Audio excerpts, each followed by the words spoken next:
Oke guys, welcome back to Daily Charting with Toshi, di mana kita akan daily chart your favorite cryptocurrencies. Oke, dalam 24 jam terakhir, cryptocurrency market dump sebesar 4,33%.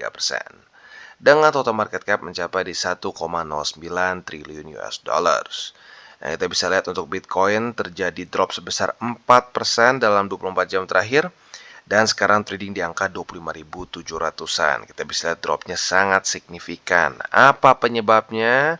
Penyebabnya ternyata adalah ini ya, SEC ternyata mensu Binance ya, atau menuntut Binance. Nah, jadi ini membuat drop yang lumayan signifikan dalam 24 jam terakhir ya. Untuk Ethereum dia juga terkoreksi tapi lebih kecil di 3,19%, tepatnya sekarang di angka 1.812. Sementara untuk BNB dia terkoreksi sebesar 8,38 ya. Otomatis kenapa sebesar ini ya? Karena langsung berhubungan dengan Binance ya. Dan sekarang trading di angka 276. Lalu XRP terkoreksi sebesar 4,39% di angka 50 sen. Cardano terkoreksi sebesar 6,41% di angka 35 sen. Untuk Dogecoin dia terkoreksi sebesar 6,64% di angka 0,06. Lalu untuk Solana dia terkoreksi sebesar 7,38% dan sekarang kembali trading di bawah dari 20 USD ya. Dan yang terakhir Polygon Matic dia terkoreksi sebesar 6,0 ya 6 persenan lah ya, 6 persenan dan sekarang trading di angka 83 sen. Jadi kita bisa lihat pada hari ini semua cenderung berantakan ya karena SEC. Nah, sebelum kita lanjut ke ekonomi kalender, kita akan dengar dulu pesan-pesan dari sponsor kita pada hari ini. Oke, today's video is brought to you by Bybit, di mana kita bisa trade berbagai macam cryptocurrency aset dengan cara yang berbeda-beda.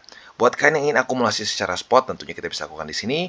Derivatif juga bisa, ada juga pasar NFT, dan tentunya setelah kalian akumulasi, jangan lupa juga kalian bisa menikmati earn atau menikmati bunga lah kesannya ya di Bybit Earn. Bisa APY-nya tertinggi bisa mencapai 18%. Nah, tentu juga buat kalian yang ingin membeli kripto dengan lebih mudah ya, dengan cara yang lebih simpel, bisa juga langsung menggunakan kartu kredit atau debit card juga di sini. Dan juga buat kalian yang mungkin sudah lebih crypto savvy nih ya, bisa menggunakan options juga ya. Jadi kurang lebih seperti itu. Dan buat lo yang belum punya akun di Bybit, silahkan bisa cek link reflect di bawah dan mulai trade di Bybit. Oke, dan sekarang kita akan masuk ke ekonomi kalender. Untuk kemarin, sayangnya kita bisa lihat dua data yang kita harapkan ini dua-duanya jelek untuk USD. Ini artinya apa? USD melemah. Tetapi karena SEC ujung-ujungnya kripto malah kebakaran ya. Sayang banget. Nah, selanjutnya untuk hari ini kita bisa lihat ya. Untuk hari ini ada satu data penting dari US ya. Coba kita ulang lagi bisa apa ya, takut ada yang kelewat ya. Coba kita lihat, yes, cuma ada satu saja. Ini adalah short term energy outlook. Nah, ini bentuknya adalah speech kayaknya ya. Yes, jadi ya nanti kita lihat di sini hasilnya seperti apa ya. Itu akan keluar nanti jam 11 malam ya. Jadi untuk hari ini bisa dibilang volatility akan mulai meningkat jam 11 malam. Lalu untuk besok ya. Untuk besok kita bisa di sini data dari US ada ya, ada satu di sini crude oil inventories dan juga udah itu aja ya. Jadi besok ada crude oil inventories. Jadi kurang lebih seperti itu untuk ekonomi kalender ya. Selanjutnya kita akan lihat ke news dari SEC ini sendiri ya. Jadi seperti yang kita tahu dari awal tahun sebenarnya SEC sudah menggertak terus ya. Wah, akan menuntut ya. Tetapi Binance selalu mengcomply ya, mereka comply. Sekarang tiba-tiba ya nggak ada angin nggak ada apa, langsung dia tuntut. Kalau sebelumnya kan masih baru gertak-gertak, sekarang dia langsung tuntut ya. Jadi intinya apa? Sama seperti kemarin, percis ya. Bahkan 13 charges ini samalah, kurang lebih sama yang sudah diajukan ke Binance di awal tahun. Nah, jadi di sini intinya SEC mensu atau menuntut Binance dan juga langsung CEO dari Binance itu sendiri, yaitu CZ atau Changpeng Zhao ya. Nah, jadi menurut dia Binance itu sudah violate peraturan sekuritas Amrik begitu kasarnya ya. Nah, jadi ya lagi-lagi penekanannya adalah 13 charges ini default against Binance ya. Nah, ini menyebabkan cryptocurrency market cenderung drop dengan lumayan signifikan ya. Jadi ya intinya sebenarnya sih nggak terlalu berbeda jauh seperti yang dulu ya. Dituduh bahwa mereka itu ya menjual sekuritas ilegal, terus kayak kesannya membuat Binance US itu untuk menjadi kayak semacam jembatan untuk geser ke Binance yang utama. Ya lagi-lagi itu masih semua tuduhan, belum ada bukti begitu ya.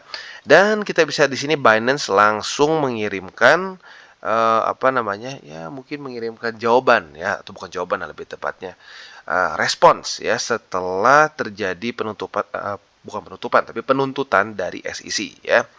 Nah, jadi mereka menyatakan bahwa dari awal mereka ini sudah actively cooperate dengan SEC investigation. Makanya kenapa? Ya make sense. Awal tahun sudah diancam nih. Awal tahun sudah diancam, Binance comply. Ya, dia berusaha untuk oke, ya, lu butuh apa datanya. Nah, tetapi sekarang tiba-tiba langsung dituntut begitu. Politik maybe ya. Tahun ini sudah ada debt ceiling kemarin. Nah, sekarang mungkin ini politiknya Gary Gensler. Ya, di mana kita tahu sekarang SEC sedang sangat lemah posisinya melawan XRP ya. XRP kemungkinan besar akan menang ya. Jadi mungkin ini ajang popularitas mungkin semacam ajang popularitas lagi lah untuk Gary Gensler. Maybe ya, maybe. Nah, lalu selanjutnya kalau kita di sini juga ya, most recently dibilang ya, baru-baru ini mereka sudah engage dalam incentive good faith discussion untuk reach a negotiated settlement ya, untuk mencapaikan settlement tertentu untuk menyelesaikan investigasi mereka ya. Nah, jadi kalau menurut mereka atau menurut Binance, tiba-tiba SEC mengabandon si proses ini dan tiba-tiba langsung menuntut Binance ya. Ya, nggak tahu ya, kalau gua rasa kok pas banget ya kasusnya ini sangat berdekatan dengan dia semakin mau kalah sama XRP ya. Ya, lagi-lagi ini hanya teori gua ya. Mungkin Gary mau apa ya, biar orang sedikit lupa sama XRP, malah ingatnya sama Binance begitu. Ya, tapi ya CZ bisa lihat di sini ya, dia malah menekankan lagi nih. Ini dia secara nggak langsung nyepet. Ya, intinya dia juga SEC ini malah bukannya fokus menjaga investor supaya aman ya, tapi malah fokusnya supaya bisa memperbesar otoritas dari ya si SEC itu sendiri ya. Di sini nih ya dibilang tuh, jadi SEC ini malah lebih fokus untuk mengklaim jurisdiksi ya atau judicial ground mereka ya dari regulator lain, tetapi malah tidak menjaga investor gitu menurut si CZ ya. Jadi ya bisa dibilang ada benar juga, tapi ya we'll see lah, we'll see. Semoga saja ini bisa cepat beres. Karena lagi-lagi ini bukan hal baru. Dari awal tahun 13 hal ini kita sudah pernah bahas ya dulu ya.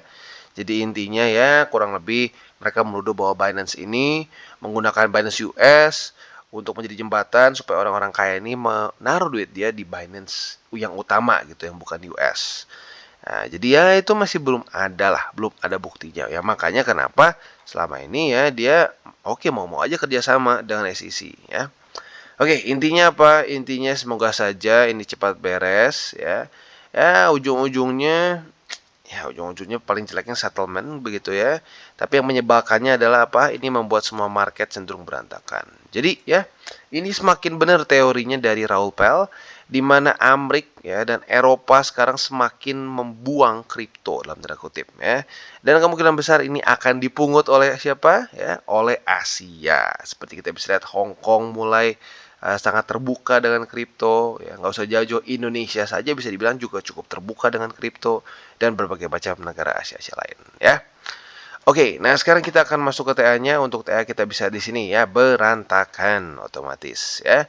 Nah, untuk daily close-nya ini bahkan di bawah dari MA200 dan di bawah dari bull support band. Ini literally sangat menyebalkan ya. Kita lihat tuh di sini. Tapi dengan satu catatan, baru daily close ya, belum weekly close.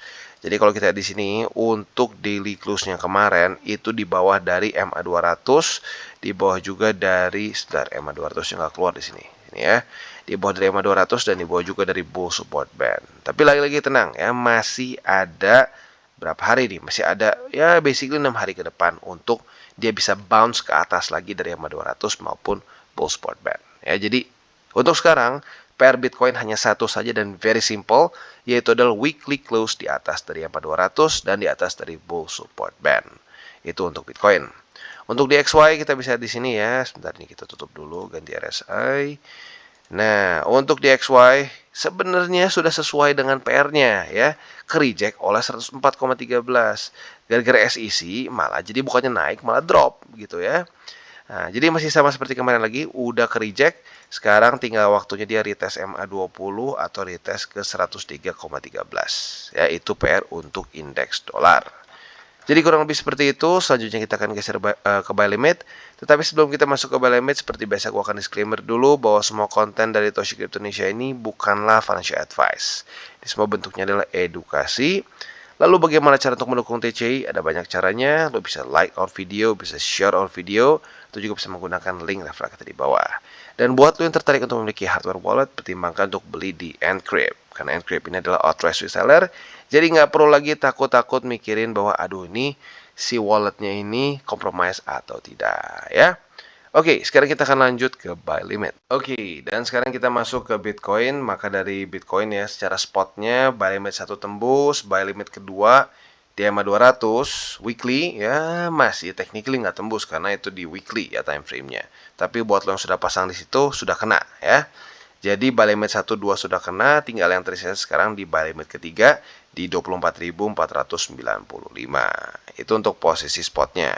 Untuk posisi futuresnya kita bisa lihat masih jauh dari atas dan bawah ya. Jadi mungkin nanti pelan-pelan dia di sini dulu konsolidasi. Kalau sampai ada MA20 ke bawah, retest 1 retest 2 sebagai resisten, kita bisa buka posisi short dengan target TP-nya nanti mungkin di struktur baru yang terbentuk di sini ya.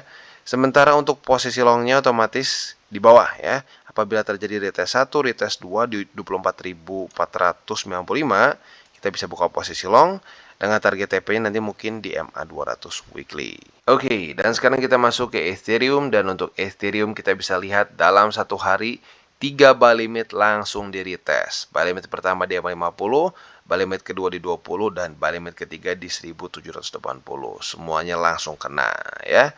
Nah, tapi untungnya buy limit ketiga masih kembali bisa menahan seperti di sini ya. Jadi yang sekarang masih tersisa tinggal buy limit ketiga di 1780. Nah, untuk posisi futuresnya apabila pada hari ini terjadi retest kedua di 1780, kita bisa buka posisi long dengan target TP yang lebih konservatif kita di MA20, yang sedikit lebih agresif di MA50. Sementara untuk posisi shortnya tinggal kita balik logikanya, retest 1, retest 2 di MA20 sebagai resisten, kita bisa buka posisi short dengan target TP kita di 1780. Oke, untuk XRP posisi shortnya kena target TP ya. Tapi untuk posisi short nanti kita bahas lebih detail belakang. Sekarang posisi spot dulu. Untuk posisi spotnya buy limit pertama untungnya masih nahan ya. Jadi bisa dibilang struktur untuk XRP nggak banyak berubah ya. Buy limit pertama masih 50 sen, buy limit kedua di MA20, dan buy limit ketiga di MA50. Itu untuk posisi spot di XRP. Untuk posisi futuresnya seperti yang gue sudah bilang ya, posisi shortnya sudah kena target TP dan kalian sudah profit sebesar wow ya lumayan 6,6 persenan ya, not bad. Hanya langsung di hari itu juga ya, retest 1 retest 2 langsung kena target TP di hari yang sama. Nah, kemarin sudah terjadi retest 1 di 50 sen. Hari ini sudah terjadi retest kedua, maka kemungkinan besar lu juga sudah punya posisi long yang lu pegang walaupun sekarang sedang dalam keadaan sedikit rugi ya. Tapi nggak apa, di hold aja. Kita lihat besok pagi dia daily close di mana. Target TP-nya masih di 54 sen. Oke, dan sekarang kita masuk ke Polkadot, dan untuk Polkadot kita bisa di sini ya, buy limit kedua ya dan ketiga di retest kemarin. Untungnya buy limit ketiganya masih bertahan ya. Jadi untuk sekarang Polkadot yang tinggal tersisa untuk posisi spot adalah buy limit ketiga, yaitu di 4 dolar lebih 99 sen, atau kalau mau dibulatkan ke 5 dolar juga boleh ya. Untuk posisi futuresnya, karena kemarin sudah terjadi retest pertama di 5 dolar ya, maka apabila pada hari ini terjadi lagi retest kedua, kita bisa buka posisi long dengan target TP kita di 5 dolar lebih 17 sen ya. Itu untuk posisi longnya. Untuk posisi shortnya otomatis tinggal kita balik logikanya, retest 1, retest 2 di 5 dolar lebih 17 sen sebagai resisten, kita bisa buka posisi short dengan target TP kita di 5 dolar ya. Jadi kurang lebih seperti itu untuk Polkadot. Oke, dan sekarang kita masuk ke Cardano, dan Cardano sedang dalam keadaan kritis ya. Kita bisa lihat buy limit 1, 2, 3 tembus semua ya. Buy limit 3 tembus semua. Yang sekarang malahan adalah MA200 daily ya. Nah, tetapi kalau kita di sini sedikit bikin deg-degan nih ya, terlalu tipis. Nah, jadi untuk sekarang buy limit yang baru mungkin bisa dibilang 33 sen, 32 sen, dan 30 sen untuk posisi spot di Cardano. Nah, untuk posisi futuresnya sudah terjadi retest 1, retest 2 di EMA 200. Jadi kemungkinan besar lo sudah punya posisi long. Nah, untuk posisi long ini target TP-nya adalah di 36 sen, yaitu untuk posisi long sekali lagi. Untuk posisi shortnya tinggal kita balik logikanya. Retest 1, retest 2 di 36 sen sebagai resisten. Kita bisa buka posisi short dengan target TP kita di MA 200 ya. Jadi kurang lebih seperti itu untuk Cardano. Sekali lagi gue ingatkan pada hari ini ya akan ada jam 11 malam ini berita penting yaitu short term energy outlook ya, dan untuk besok akan ada crude oil inventories. Jadi kurang lebih seperti itu untuk DCWT kita pada hari ini. Oke guys, jadi itu adalah akhir dari segmen DCWT kita pada hari ini. Dan jangan lupa bagi kalian yang merasakan manfaat dari segmen ini, jangan lupa untuk share ke teman-teman kalian. Dan apabila lu pengen mensupport channel kita, ya TCI, jangan lupa untuk menggunakan link referral kita di bawah. Nggak wajib, ya, tetapi apabila lu menggunakan link referral kita di bawah, ada macam-macam, ya, dari Bybit, Huobi, Maxi, toko kripto, dan banyak lagi, ya. Ya, walaupun nggak wajib, tapi kalau menggunakan link referral kita, lu secara langsung membantu perkembangan dari TCI. Dan satu lagi, jangan lupa juga untuk join Telegram group kita, di mana kita bisa ngobrol-ngobrol santai mengenai dunia cryptocurrency secara dua arah. So, jangan lupa untuk like, subscribe, klik the bell icon, and see you on the next video.